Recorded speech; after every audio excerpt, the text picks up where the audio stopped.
Hey everybody, my name is Clay. I'm an undergraduate TA for the Tuesday PM lab section. I've also substituted in for other TAs in other lab sections, so y'all might have seen me around there or just seen me around in some of your classes. If you've never seen me before, then hi, hello.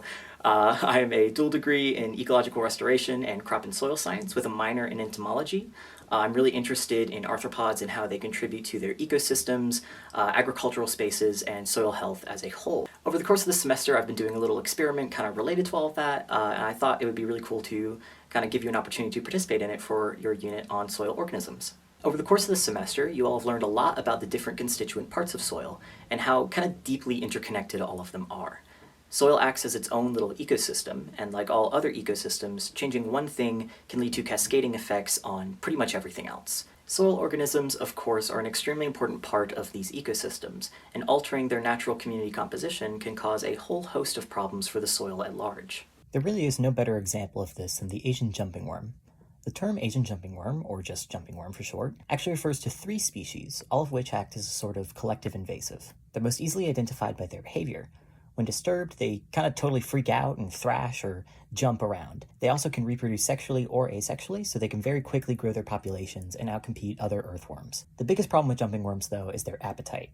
Jumping worms love leaf litter, and they can eat through it very quickly. The way leaf litter decomposition is supposed to go is that your macrofauna tear up those bigger chunks of organic matter, allowing mesofauna to break it up further, which then makes it accessible for microbes to process. Leaf litter fragmentation and decomposition is a crucial part of nutrient cycling. This is how organic forms of essential nutrients are transformed into mineral forms, which plants can then actually access and use again. But jumping worms just tear right through that leaf litter. So instead of this slow, continuous supply of fragmented organic matter, you get soils instead becoming suddenly bereft of organic matter. And as you can imagine, a sudden removal of organic matter has some pretty big consequences for the soil as a whole. So where you see jumping worm invasion, you see a lot of problems, which can kind of be summarized into 4 main points. Unlike other earthworms, jumping worms don't burrow very deep into the soil, so they actually don't contribute to soil aeration, and by extension, they don't really help with the movement of water and distribution of nutrients throughout the soil profile. In fact, jumping worms actually totally remove nutrients from the system. They turn that leaf litter into castings, which is just earthworm feces, and since jumping worms don't burrow very far, those castings just sit on the surface of the soil. This means that plants and soil-dwelling microbes can't access them,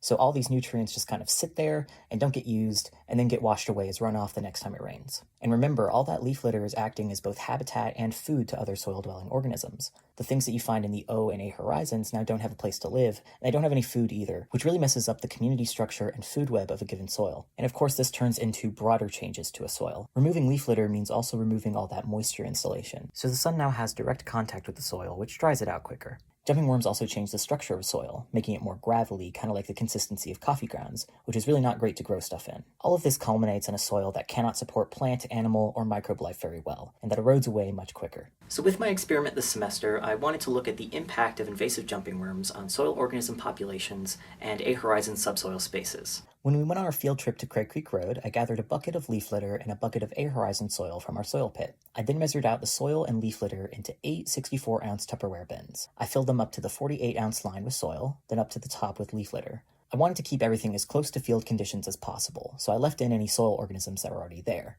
I also left in any artifacts that were there, things like rocks or chunks of root. I then split up those 8 bins into 2 treatments, each with 4 replicates. Treatment 1 is my control. It's basically just a simulation of a normal soil with whatever is naturally supposed to be there. The only thing I altered was that I actually added some springtails just to make absolutely certain that there were some soil organisms in there to work with. So I added around 50 springtails per container from a colony that I acquired from Dr. Ashley Jernigan, who specializes in Columbella. By the way, these things are like really tiny. I took this picture with a 100mm macro lens on my camera. That little white glob there is a granule of baker's yeast, which is what we feed them in captivity.